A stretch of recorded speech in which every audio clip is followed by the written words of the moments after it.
이제 시작하는 겁니다, 이제. 이번 두 번째 우리 모임인데요. 이제 첫 번째 모임이 4월 11일인가 그때 첫 모임을 했고, 이제 두 번째인데, 4월 11일이면 아마 우리가 동학 주식 농민이 거의 우리가 의리지 않았나 이런 생각이 들고, 일단 우리 첫 번째 동학 그 주식 전쟁에서는 승전한 것 같아요, 이게. 한 달 동안 우리가 우리가 했던 종목 중에 손실난 하나도 없는 걸로 알고 있고, 수익이 나도 한 20%, 7% 이상 가는 걸로 보이니까, 이 정도면은 이제 전주선까지 함락하고 이제 한양으로 이제 돌진을 할 것인지, 아니면 여기서 이제 모여서 이제 우리가 어떻게 할 것인지 한번 얘기를 하기 위해서 이제 오늘 모였습니다. 오늘 제가 이제 미리 한 30분 정도 이제 시장 상황에 잠깐만 말씀을 드리고 종목 토론 들어갈 건데요. 시장에 들어갈 때 이론적인 토대가 있어야 될 것 같아갖고, 이번에 디플레 전쟁 있잖아요. 홍철 박사님 쓴 책인데, 이 디플레이 전쟁 이 책에 있는 거 가지고 한번 이제 이야기 나눠보자 싶습니다. 이 책이 아직 다 아니고 저처럼 나온 지 얼마 안 돼가지고, 이 책이 좀 제목이 좀 이상해요, 이게. 디플레이 전쟁에서 승리하자 이렇게 적어져야 되는데, 디플레이 전쟁은 우리는 망했다 이렇게 익혀질 수 있잖아요, 이게. 그래서 이거는 사실 디플레이 전쟁이 지금 일어나고 있는데, 여기서 우리가 승리를 하자 이 책 같아요. 그래서 이 책을 이제 자세히 보시면 디플레이 전쟁 보시면은 뭐 지휘 공문이 없으니까 그냥 할까요? 요거 여기 보시면 이게 사람이 그냥 보기 그런가요? 여기 보시면 이제 이 사람이 이거 주가 반씩 올리잖아요, 그죠? 그래서 저거를 좀 이제 강조해야 되는 건데, 디플레이가 발생되는 거에 대해서 지금 많은 사람들이 전쟁을 하고 있고, 이 전쟁에서 우리가 이겨야 된다. 이게 이 내용이거든요, 이게 디플레이 전쟁. 그런데 이게 책 색깔도 이게 푸르스름 해가지고, 마치 우리는 이 전쟁에서 우리는 패전해가지고 망한다. 이런 식의 이제, 얘기를 하는 것 같아가지고, 이건 아닌 것 같다라는 걸 좀 말씀드리겠습니다. 그래서 우리 동학 주식 운동을 하는 우리들이 어떻게 하면 이제 생존할 수 있을지를 한번 이야기를 하고 싶고, 이 옆에 이 노래 혹시 아시는 분 있어요? 동학 농민가라는 노래인데 한 번 들어본 적 없어요? 한번 나이가 좀 있으신 분도 없어요? 저도 처음 봤어요. 내가 이게 나이차가 이제 꼰대가 좀 되나 봐요. 이제 나 때는 할 때 이게 동학 농민가라는 노래의 가사거든요, 이게. 제가 학교 다닐 때는 이거를 100번 불렀던 것 같아요, 이게. 그래서 굉장히 이제 저 같은 친구한테 굉장히 유명한 노래였고, 그때 님을 위한 중은 많이 아실 거잖아요, 그죠? 그 노래는 또 대중적인 노래고, 조금 이제 전문적인 친구들이 불렀던 노래가 동학농민과 인터내셔널가 이런 걸 이제 많이 불렀거든요. 근데 이거 자체 잘 몰라갖고 내가 우리 직원한테 물어봤더니, 자기가 태어나기도 전에 이 일이다 그러더라고요, 이게. 요즘 이제 새로 들어오는 직원들이 96년생들 들어오잖아요, 그죠? 그러니까 96년도 졸업한 지가 좀 된 친구들이에요. 그래서 벌써 세월이 흘렀나 싶은 생각이 듭니다. 여하튼 이제 이 책에서 얘기하는 핵심이 이거예요. 이제 이번 위기는 대불황이 아니라 폭풍우다. 이게 전 버네키 의장, 전 연준 의장 버네키가 이 얘기를 했다고 이 디플레이 전쟁을 얘기하고 있거든요. 그러니까 이게 대불황이 아니라 눈폭풍이라면 뭐예요, 이게? 글자 그렇다는 거예요. 그래서 이거로 인해서 나라가 어떤 금융 시스템의 문제가 아니라 그냥 하나의 큰 질병으로 인해서 눈폭풍이 쏟아졌던 거예요, 그냥. 그래서 눈폭풍이 지나고 나면은 이제 복구하면서 이제 정상화되는 과정이 남은 거다라는 겁니다. 그래서 이런 위기를 통해서 우리는 어떻게 한번 또 돈을 벌어볼까? 요 생각을 좀 해야 될 것 같아갖고, 제가 이거 자료 준비하면서 내가 혼자서 동학 농민과도 많이 혼덕거리고 옛날 생각만 나더라고요. 옛날에 농아이가 농민활동, 농촌활동도 많이 하고, 옛날에 할 때는 농아이, 비밀활동도 하고, 공장활동도 하고, 이제 여러 가지 나갔는데, 농민활동에 했던 친구들이 이제 요거 많이 노래 부르고 그랬거든요. 그래서 동학 주식 운동하는 우리 입장에서 이거 한번 보겠습니다. 이게 다들 알다시피 이제 동학 농민군이 공개했을 때 적주들이 많이 있어요. 적주. 그래서 정봉준, 손아준, 김계남 해갖고 김계남 같은 거는 아주 과격한 이제 동학 운동 지도자였고, 전공준이 좀 중립적인 그런 이제 지도자였는데 저도 우리 이 클래스가 여러 개 있잖아요. 그래서 어떻게 보면 우리들도 지금 주식, 동학주식, 농민들을 이끄는 몇 명의 적주가 있는 것 같아요. 이게. 이 몇 명의 적주들이 지금 열심히 노력을 하고 있는 건데 일단 우리 적주가 지금 사익을 치고 나가고 있는 것 같아서 내가 매우 기분이 좋고 다다음 주에 또 모임 있잖아요. 그때 한번 다른 분들 나오시니까 그분 얘기 한번 들어봤으면 좋겠어요. 그리고 강군가의 첫 선수가 황토현 전투인데 우리가 첫 달은 우리가 승리했어요 지금. 근데 이걸 계속 이어나가가지고 우리가 연전연승을 해야 되지 않을까 이런 생각을 하고 있습니다. 그런데 이제 요게 우리 유명한 이제 영화에 나온 거죠. 확실하지 않으면 승부를 걸지 마라. 이런 거 안 배우냐 그런 말이 있는데 이거는 왜 내가 갖고 왔냐면은 이제 인버스 같은 거는 굉장히 조심하셔야 돼요. 이게. 지난달 우리가 매수했 정도 인버스 하나도 없잖아요, 그죠?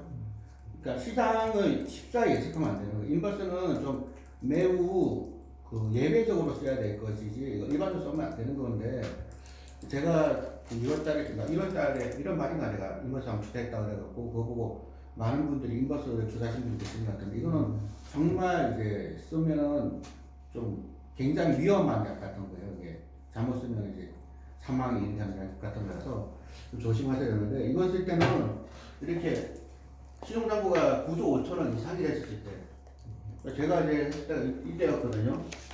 9조 5천원. 좀 이제 시장이 극단적으로 상방향으로 간다라고 생각했을 때 인버스 한번 쓰는 거예요. 근데 지금이 제가 보니까 이 정도예요. 신용장부가. 이런 주가고 이게 신용장부거든요. 그러면 주가보다 신용장부가 지금 못 쫓아가고 있는 상태예요. 그러면은 지금은 인버스 사면은 정말 안 되는데 큰일 나요. 제가 지난달에 뭐한테 한번 얘기했었거든요. 그때가 이때였잖아요. 이때 인버스 사는 사람 보고 내가 크게 한숨을 쉬었잖아요. 진짜 이 사람 왜인지 모르겠다고. 그러니까 이게 주가가 급락을 하거나 급등을 할 때는 그냥 내가 팔고 싶어서 팔 때는 급락력이 안 나와요. 이게. 내가 팔고 싶은데 정상적인 의사로 팔 때는 급락이 안 나오는데 이렇게 비정상적으로 급락한다는 건 누가 대신 팔아주는 거예요. 반대매매 나오거나 신용담보부족사태 때문에 팔 때는 이렇게 급락이 나오는 거예요. 그래서 반드시 볼 때는 지금 가매도권인지 가매수권인지를 봐야 되는데 지난번처럼 이거는 하나까지 이게 주가잖아요. 주가보다 신용이 더 많은 거예요. 이게. 그러면 이 정도면은 거의 이까지 산 거예요. 여기까지. 그래서 조금만 더 차면 이제 죽을 것 같은데도 신용을 사갖고 더 간다고 이제 베팅했던 사람이 무너지면서 이 작살이 난 거예요. 이게. 그러면 여러분들은 이제 많은 분들은 그러면 여기서 더 작살이 날 것 같은 이제 느낌을 보지 말고 데이터만 보는 거예요. 그러면 이게 주가라고 그랬잖아요. 지수. 이건 신용장부고 주가보다 신용장부가 못 쫓아가고 있는 상태잖아요. 이때 급하게 팔 물량이 있겠냐 이거예요. 급하게 팔 물량이 있다는 거예요 지금은. 그러니까 주식 계속 가는 거예요 이게. 그래서 뭐 지난달에 저희가 뭐 처음에 10% 사겠다는 분도 있었는데 대부분 25%는 다 샀잖아요. 포트에서. 잘하신 거죠 이게. 왜냐하면 그렇게 겁먹을 게 아니었거든요. 지난달 같은 경우는. 이런 거 잘 봐야 돼가지고 이런 거 전략적 사고를 하기 위해서는 손잘병법 같은 병법서를 좀 검토가 있어요. 그러니까 다다음 주에는 내가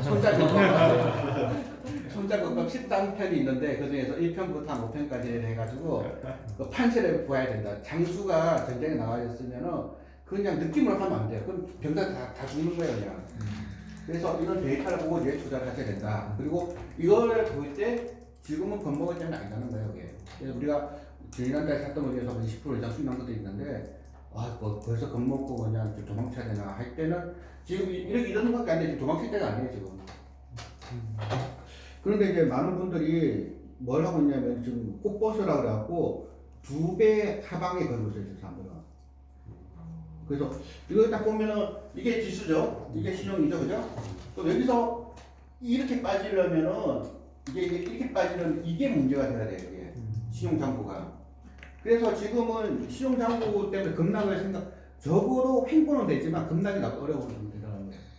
이 상태에서 우리 이 클래스에 있는 우리 동학 주식 하신 분들 말고 기존에 있었던 분들, 이런 분들은.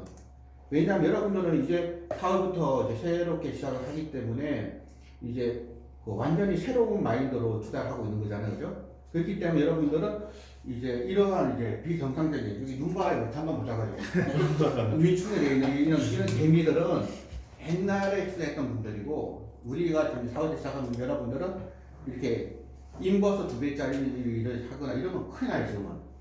그리고 3년간 상을 안 된다고 해야 계속 3년간 거절 시장에 주도주기 때문에 삼성전자 들어가면 안 되고 인버스 꼭배기 2배다 이거 들어가면 안 되고 또 어떤 거 들어가야 되냐면 지난번에 우리가 샀던 종목들 이제 그런 것들 들어가서 이제 돈을 벌면 되는데 이런 개미들은 이제 곧 털릴 거예요.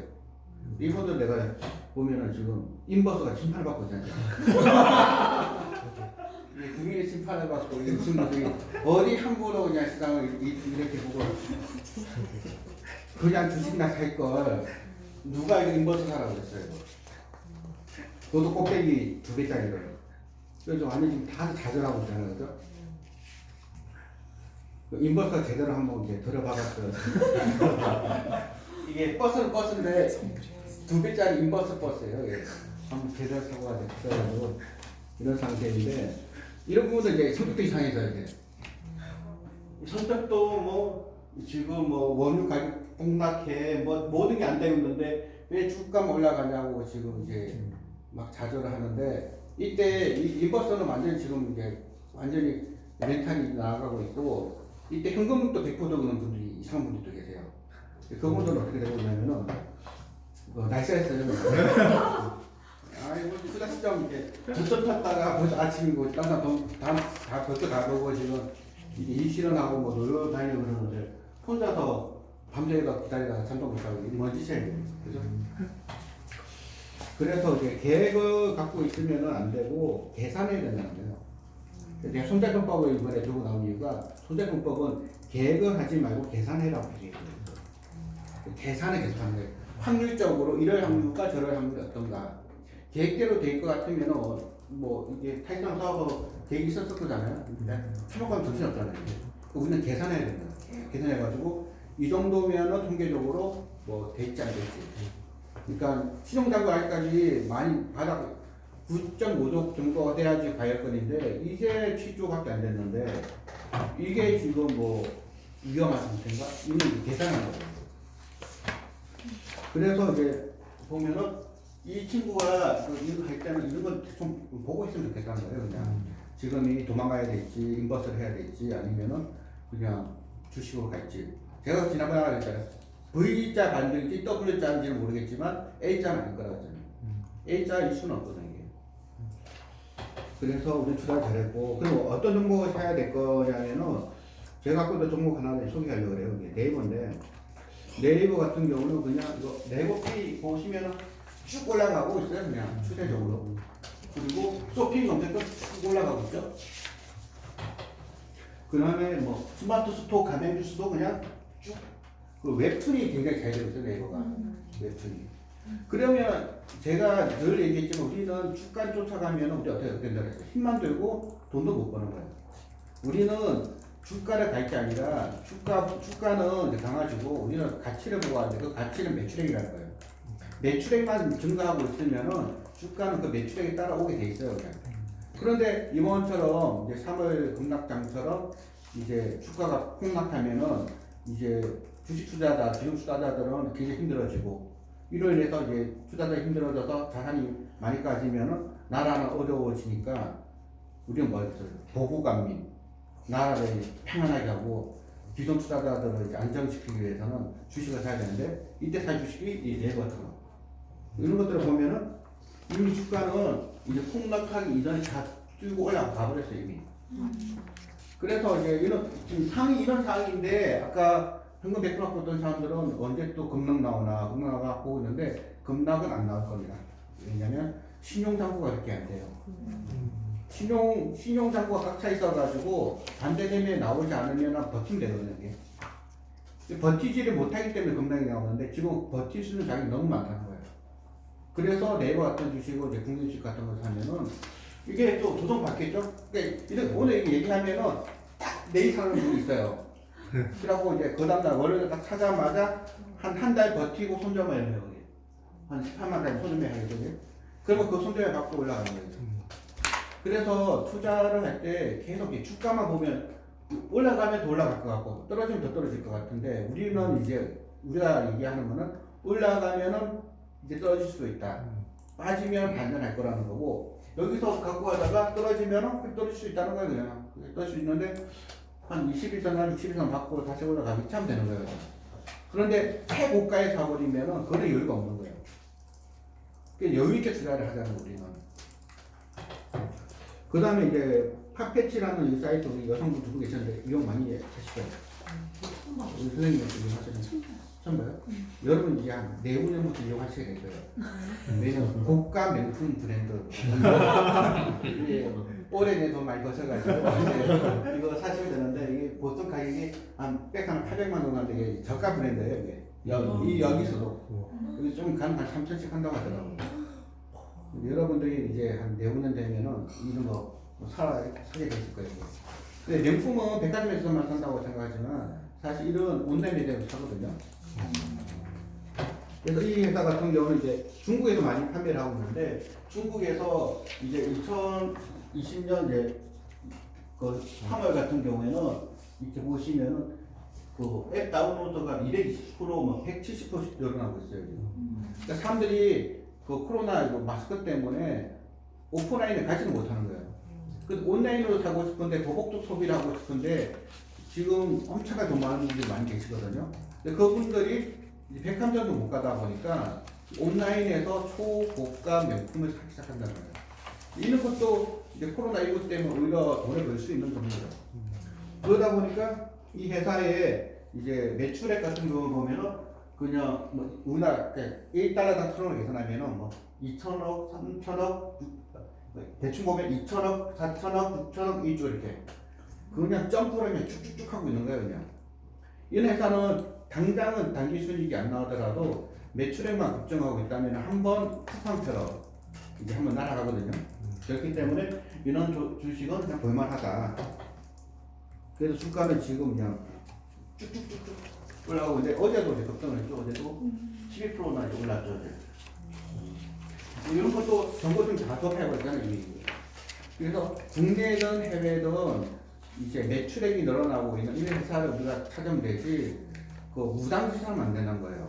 그 무당이 누구냐? 무당 하기 전에 이 책 얘기도 해야겠네 이제. 제가 뭐 어제 며칠 동안 이제 정신도 안 들어가지고 이 색깔 이런 거는 이 책에 있는 거 내가 뭐라고 해야 되는 거 스캔해가지고 우리 사무실 스캔기가 흑백이하고 이렇게밖에 안 나왔어요. 그래서 이제 여기서 이제 말하는 거는 이런 책은 데이터 굉장히 많아요. 그래서 이런 책은 저는 적어도 이제 바쁜 직장인들은 중지한 것이면 있자 최소한 석 달에 책 한 권씩은 뭐는 좋으니까 이것이면은 이제 뭐 사기꾼이 책을 쓰더라도 뭐 내용이 잘 있을 거 아니에요, 그죠? 그리고 여러분 몇 번 있다 보면은 사기꾼인지 아닌지 금방 알 수 있거든요. 그래서 이런 책을 보면서 난 데이터만 보면 되니까 그래서 이 박사님이 쓴 책인데 이 박사님이 얘기할 때 보면 그 1875년부터 2010년까지 주택시장하고 그 주식시장의 수익률을 비교해봤대요. 비교해봤더니 누가 더 높을 것 같아요? 주식. 그럼 선생님. 주택. 그럼 선생님. 주식. 그 옆에 주식. 그 옆에 저는 주식. 그럼 선생님. 저도 주식. 주식입니다. 옆에. 주식. 다 틀렸네요. 여기. 어? 왜요? 똑같아요. 여기. 아 진짜요? 와. 주식과 부동산의 수익률은 7% 똑같아요. 와. 그런데 왜 우리가 아까 앞서도 주식이 더 많은데 왜 많았냐면은 변동성이 더 높아요. 이게 이제 주식의 수익률이고 이게 빗질한 게 부동산 수익률이거든요. 변동성만 더 높을 뿐이지 주식과 부동산 수익률은 똑같다는 거예요. 10%가 무려 125년을 조사해봤더니. 그래서 근데 우리는 이제 부동산 대박 났다는 사람과 주식으로 대박 났다는 사람이 비슷하잖아요. 이게. 그 수익이 똑같기 때문에 그런 건데 쪽박스 한 사람은 주식 훨씬 더 많아요. 그거는 이제 변동이 더 높기 때문에 똑같다는. 그래서 가끔은 주식이냐 부동산이냐 갖고 싸우시는 분이 계시는데 싸울 필요 없어요. 똑같은 수익률은. 그렇기 때문에 그래서 이제 제가 지난달 강의 얘기했나요? 제가 부동산 전문가 친구를 만나가지고 내가 막 우려감 막 얘기를 하거든요. 우리 기존 주식하는 친구 입장에서 요즘 새롭게 부동산 하던 분들이 주식을 도는 거 보고 걱정이 많이 된다. 그런 이렇게 얘기를 하면은 너네 걱정이나 해라고 자기는 더 잘하고 있다 그런 얘기 하는데 여하튼 수준이 똑같다는 거예요. 그래서 조사할 필요가 없다는 거고요. 그리고 이거는 우리나라 주식만 그 부동산만 얘기하면 일본 얘기를 하는데 일본을 갖고 이 책에서 홍철 박사님 쓴 이 책에서는 이 책에서 직접 얘기하고 있어요. 딴 책을 보면은 갈리파고스적이라고 해요. 일본 부동산은. 왜냐하면 전 세계에서 일본 나라 같은 특이한 나라가 없는데 이게 일본의 부동산 가격이거든요. 일본이 지난 100년 동안 42배가 올랐 나라, 31배가 오른 나라예요. 근데 딴 나라가 4배 올랐는데 100년 동안. 그러니까 일본이 특이한 나라니까 뭐 주식이든 부동산이든 뭐 얘기할 때 일본 얘기는 빼고 하시라는 거예요. 일본은 뭐 사회적인 전 세계의 표준이 아니에요. 그래서 일본의 나라도 굉장히 오래되고 일본에서는 사업하다가 망하면은 그냥 자결하잖아요. 대표자가 그 나라 보니까 우리하고 똑같이 생각하시면 안 돼요. 우리는 초대배하지 자살 안 하잖아요. 그리고 이제 우리 전문가님들의 이제 얘기 이제 여기서부터 우리 베스트셀러에서 우리 신한께 많이 나오셨는데 신한금융투자에서 이렇게 자료를 냈어요. 이거 보시면은 1980년 이후에 코스피가 30% 이상 단기 급락한 이후에는 다 이렇게 갔다는 거예요. 이렇게 그죠? 그죠? 그래서 지금 우리가 지금 동학 주식 운동한 지 한 달, 제가 2달 차인데 주가가 이렇게 갈 거니까 거기다 이렇게 돼 있거나 이제 준비해야 된다라고 얘기를 하니까 다들 이거 보면 이제 쫄잖아요. 제가 앞서는 이제 걱정할 거 없다고 했잖아요. 급한 물이었기 때문에 당분간은 급락이 없을 거다 그랬는데 이 신한 베스트 애널리스트들만 신한금융투자가 이야기는 이렇게 쭉 빠질 거라고 해요. 그리고 1980년 이후에 이렇게 해왔으니 이렇게 될 거다 이렇게 얘기하면은 아까 현금 100% 갖고 있는 분들이 되게 좋아하실 거예요. 그리고 인버스 타고 계신 분들도 그래 이제 때가 왔다 이렇게 하실 거예요. 이런 거 이제 전문가님들이 있는 자료가 낼 때 꼭 보셔야 될 게 이게 5월달 자료거든요. 5월달에 시장 점화한 건데 이렇게 아주 훌륭하신 분께서 1월달에는 어떤 얘기 하셨는지 한번 보겠습니다. 1월달 자료거든요. 1월달에는 이렇게 간대요. 이렇게 2,300 간다고. 1월달에 2,300 가신다는 분께서 지금은 이렇게 또 가신다고 얘기하시네요. 그러면 이거를 신뢰를 해야 될까요? 그 다음에 이제 그리고 뭐 장기로 3천 간답니다. 그게 뭐 좋은 얘기. 그러니까 우리 좋은 얘기는 뭐 이런 것보다 굉장히 좋은 얘기 많이 하세요. 그래서 이런 분들 자료는 그냥 마음이 힘들 때라든지 또 주식을 이제 비중 줄이고 싶을 때라든지 이렇게 한 번씩 보는 거예요. 그냥. 그냥 마음의 위로를 얻는 책 있잖아요. 아프니까 정신하는 책 읽고 싶을 때 이렇게 보시면 되는 거지. 이걸 바탕으로 투자를 하다가는 뭐 그냥 중심 못 잡는 겁니다. 그 다음에 이거는 이제 KF 투자증권 시장에서 갖고 왔는데요. 이것도 뭐 3월 달에 주가 급락이 역사에 남을 정도로 큰 변동성이었고 이렇게 큰 변동성이 있을 경우에는 한 번에 끝나는 경우가 없다는 게 이분의 이제 요지예요. 그래서 주식시장의 99%는 이제 이 레인지 안에 95% 이 레인지 안에 표준평가 범위 안에 있는 건데 2020년 3월 20일하고 3월 13일은 완전 불액상황이었다는 거예요. 이분께서 말씀하시는 분은 이제 이런 경우에는 한 번 더 급락이 나오는 게 역사적인 평균이다 라고 얘기하기 때문에 이런 경우를 또 좋아하실 분이 평균 100% 인버스 갖고 있는 분들 이제는 이제 때가 올 거라 다들 이제 생각하실 겁니다. 그리고 이제 턴은 오히려 이제 더 높아졌다. 주가는 반토막 났는데 왜냐하면은 그만큼 이제 이익이 줄어들 거니까 이런 분 얘기를 하시는 분들인데요. 그리고 국제 유가는 급락해서 디플레이션 우려가 있고 그러니 이제 주식 비중을 좀 줄여야 될 것 같다라고 얘기하셨습니다. 근데 이분이 1월달 무슨 얘기인지도 봤어요. 1월달 자료거든요. 1월달 자료 때인데 1월달에는 이 똑같은 정도에서 얘기하기를 저점이 얼마냐면 2200이래요. 저점. 1월달에 얘기했던 이게 저점이거든. 한 2050이 저점일 거고 이제 고점은 2400이 고점이라고 아까 마켓살 세계에서 얘기했던 분이 얘기했던 거예요. 그러면은 1월달에 못 맞췄던 분이 5월달에는 귀신같이 맞췄겠냐는 거예요. 이게. 그래서 이런 우리가 투자를 할 때 너무 거시적인 거 있잖아요. 근데 이런 거 공부 많이 하면은 굉장히 교양 있어 보이고 머리가 좀 똑똑해 보이는데 이런 분들은 뭐 돈을 못 벌어요. 리턴 돈을 벌려면은 이거는 참고는 할 필요가 있어요. 진짜. 하지만 우리가 주가 움직이는 키 팩터는 이런 게 아니거든요. 우리가 앞서 본 네이버라든지 팝패치 같은 회사 같은 경우는 그 주가의 변동성에도 불구하고 신고가 찍고 올라가 버리잖아요. 우리는 그런 걸 찾아야지. 우리가 갖고 있는 것만 알아가면 되는 거예요. 그냥 다른 주식들이 뭐 폭락하든 말든 그래서 그분의 애적한 사람들이고 우리는 우리가 벌 수 있는 것만 찾으면 되는데 그러면 그 벌 수 있는 키팩터가 뭔지 내가 자연스럽게 얘기했잖아요. 어떤 주식이 올라갈 때 어떤 팩트가 있다고 또 팩트 투자해야 된다. 팩트 인젝트를 해야 된다고 얘기하는데 이제 그게 뭐냐면 바로 매출액이라는 거예요. 근데 매출액을 전 국가적으로 늘리면 이제 수출액이 우리나라 같은 경우는 수출액에서 영업이익이 나오고 거기서 기업이익이 나오니까 주가는 움직인다는 건데 그래서 지수 단위로 보면은 이것도 우리 홍 박사님이 이 디프레이션에 이거 이제 캡처한 거거든요. 이렇게 한 건데 이것도 보시면은 우리나라 종합주가지수는 거의 그 수출액과 일치한다는 거예요. 그래서 이제 한국 수출과 코스피 이걸 보면은 이게 바로 그냥 우리나라 지수예요, 그냥. 근데 이건 지수 단위로 보는 거고, 개별 기업으로 보면은, 개별 기업은 매출액이 주가라는 거예요, 그냥. 그래서 매출액이 어느 방향으로 가는지만 보면은, 이제, 우리는 돈을 벌기 하시는데, 그 개별적 공부하는 것도 쉽지가 않은데, 무슨 지수를 알려고 그래요, 알 수 없는 거를. 그래서 이런 거 참고만 하시면 된다는 거고요. 그 다음에 이제 외국인이 매수하면 올라가고, 외국인이 매도하면 떨어지고 했는데, 이번에 이제 동학 주식 운동 때문에 외국인이 팔아야 되는데도 주가가 안 빠지고 있잖아요, 그죠? 그러니까 이제 사람들이 또 많이 더 걱정들 하시는데, 그러면 이 외국인들이 한국 주식 왜 살까를 생각해 보는 거야, 이게. 그러니까 나는 이제 해외 주식 같은 미국이나 나스닥이나 미국 나스닥이나 미국 유럽 지수가 그래서 같은 보면은, 거기는 우리가 외국인이잖아요. 그러면 내가 만약에 그 미국 주식을 사면은 미국 사람들이 외국인이 샀다면서 좋아할까요? 아니, 그냥 정말 잡주 조그마한 회사 우리가 살 수 있잖아요, 이게. 그랬더니 이제 미국 사람들이 와, 외국인 들어갔다! 그러고 그냥.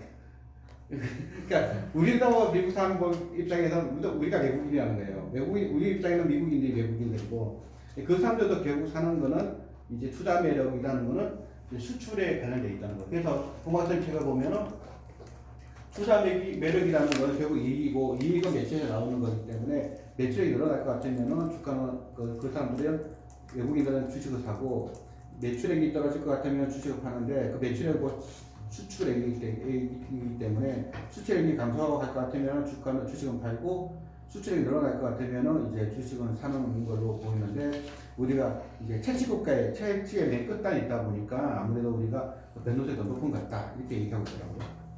이거는 맞는 말이죠, 다들. 그리고 우리나라만 유독 다른 게 아니라 신흥국가가 되게 같이 움직여요, 이렇게. 그래서 그런 거는 뭐 글로벌하게 보면 이렇게 움직이는 건데 우리는 글로벌 지수에 베팅하자는 게 아니라 우리는 종목에 베팅하자는 거잖아요. 그래서 이러한 논리를 이해하고 개별 종목에 투자하면 되겠다라는 겁니다. 이체 디프레이드 전쟁에서는 그냥 개별 종목을 공부하지 않을 분도 있잖아요. 분들은 ETF로 투자하라고 하는데 ETF로 투자하실 만큼 우리가 소수의 분은 안 계시잖아요, 그러니까 그건 해법 아닌 것 같고 이런 논리를 갖고 개별 종목에 공부해 보자는 겁니다. 그리고 이제 홍 박사님 이 책에서 제일 내가 인상 깊게 봤던 거는 유가인데 이 홍 박사님 이 디프레 전쟁에서는 유가가 앞으로 올라가는 게 매우 어려울 거라고 보시는 것 같아요. 근데 그거는 이제 매우 설득력 있는 논리여가지고 혹시 여러분들 특히 유가 관련된 투자를 하시려면은 매우 좀 조심하셔야겠다라고 좀 말씀드리려고 한번 이거는 갖고 왔어요. 지난달 초에 한번 모임했을 때 유가 얘기 한번 말씀드리려고 했다가 얘기 못했던 것 같아요. 시간이 안 됐나 그래가지고. 근데 이거 보면 유가 잘 정리되어 있더라고요. 유가라는 것은 기본적으로 중국 수출입과 매우 관계가 높더라고요. 중국이 기름 얼마나 사는지가 하고 유가가 매우 밀접한 관계가 있는데 문제는 중국이 이제 그렇게 많이 수출을 필요하지 않다는 거예요. 근데 그 이유가 뭐냐면은 국민소득이 1만 불이 될 때부터 기름을 안 쓰기 시작한대요. 그래서 이거 우리나라 같은 경우인데 우리나라도 국민소득이 1만 불이 되기 전까지는 기름을 막 썼어요, 그냥. 왜냐면은 이제 국민소득 2,000불, 3,000불 하다 1만 불 되면은 차 한 대 사면은 그 차가 그 동네의 최고의 부의 상징이었거든요. 그러니까 차 타고 막 돌아다니면서 낭비를 하는 거예요, 이제. 그래서 기름값 무서운지 못 썼는데 딱 1만 달러가 되잖아요. 그러면 어떤 일이 생기냐면 차 없는 사람이 아무도 없어요, 이게. 그러니까 차 없는 사람이 없는데 누가 기름을 막 써버리면은 오히려 이제 그냥 비난을 받는 거예요. 그러다 보니까 비난을 받으면 어떻게 되겠어요? 오히려 좀 이제 좀 불편하게 되는 거죠. 그러다 보니까 이제 유가가 이제 1만 달러가 넘어가기 시작한, 아니, 국민소득이 1만 달러 넘어가기 시작하면은 이제는 낭비하는 게 자랑이 아니라 이제 전략하는 게 자랑이 되는 거예요. 그러니까 나는 큰 차 갖고 있다는 게 아니라 난 연비 좋은 차를 갖고 있다. 난 테슬라 자동차 갖고 있는 게 나의 자부심이 돼버리는 거예요. 그래서 이제 저하고 같이 출연한 친구들 한 명도 예, 그 전기차를 몰고 다니는데 엄청 이제 자부심이 크더라고요. 그래서 한 달 그 기름값으로 쓰는 게 전기료가 35,000원밖에 안 되죠, 이게. 그래서 그것도 그냥 그 슈퍼 차진가 뭐 해가지고 그거 하면은 그냥 영원히 될 수 있는데 자기는 이렇게 전략을 한다고 해서 뭐 그냥 자기는 돈이 없어가지고 기름값 끼려고 전기차 뭐 아니 전기차 테슬라 엑셀 샀다고 이제 그렇게 자랑이지 뭐 이렇게 하다 보니까 우리나라도 그런데 중국도 지금 1만 달러 됐잖아요. 그래서 이제 기름 안 쓰는 거예요. 그러면 이제 미국은 어떠냐면은 미국은 이제 미국의 이제 석유 소비량이거든요. 1975년도에 썼던 소비량보다 지금 소비량이 4분의 1만 나버렸어요. 근데 미국 하면은 폐가 큰 차잖아요, 이게. 이 큰 차를 타는 게 자랑이었고 자부심이었는데 지금은 그게 오히려 좀 부끄러운. 제가 자주 얘기하지만 가시적 소비가 있고 가시적 비소비가 있어요. 그래서 정말 제가 이제 가수도 비소비한 친구들 보면은 자기는 비소비를 자랑하는 거예요. 요 옆에 이제 사무실에 지금 일하고 있다는 그 형님 같은 경우도 그 비소비를 과시하는 거예요. 내가 말이야 그 차가 산타페 고이드를 타고 다니고 있어 하면서 막 그러는 거예요. 이게 자랑인 거예요, 이게. 근데 이런 소비가 있거든요. 이때가 2만 달 넘어가면 그런 소비가 한다는 거예요. 사람들은 전략을 함으로써 종료를 받고 싶어 하는 거예요. 그래서 뭐 현대차 사장님께서 이제 외제차 전략할 수 있잖아요. 근데 꼭 자기 차 타고 다니면서 우리 차 좋다 이렇게 자랑을 하고 우리나라 뭐 정치인들도 많이 그러죠. 그런 분들도 비소비를 자랑하는 거예요. 한 30분 전에 내가 한 5분만 쉬었다가 또 하죠.